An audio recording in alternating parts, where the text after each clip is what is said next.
السلام علیکم ورحمۃ اللہ وبرکاتہ۔ امید ہے ناظرین کرام آپ خیریت سے ہوں گے۔ میں ہوں محمد طیب قاسمی اور آپ دیکھ رہے ہیں طیب قاسمی آفیشیل یوٹیوب چینل۔ ناظرین کرام، 22 رجب کو کنڈوں کے نام سے جو کھانا تیار کیا جاتا ہے اس کے کھانے کا کیا حکم ہے؟ اس لیے کہ 22 رجب کو شیعہ اور بریلوی لوگ اس رسم کو انجام دیتے ہیں اور پھر اس نیاز کو اپنے پڑوسیوں کو بھی دیتے ہیں جو کہ اس رسم کو نہیں کرتے۔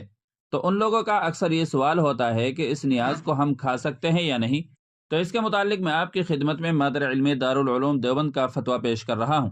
اس سے پہلے آپ سے گزارش ہے کہ اس ویڈیو کو مکمل دیکھنے کے بعد دوسرے حضرات تک بھی شیئر فرما دیجیے گا اور چینل پر پہلی بار آئے ہوں تو سبسکرائب بھی کر لیجیے گا۔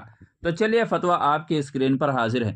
چنانچہ کسی سائل نے مادر علمی دارالعلوم دیوبند سے سوال کیا ہے جس کا عنوان ہے 22 رجب کو کنڈے کے نام سے جو کھانا تیار کیا جاتا ہے اس کا کھانا کیسا ہے؟ میرے گھر ہمسائے میں ایک گھر میں کنڈا بنایا اور محلے کی خواتین کو بلا کر پکوان تقسیم کیا گیا، تو یہ کھانا درست ہے؟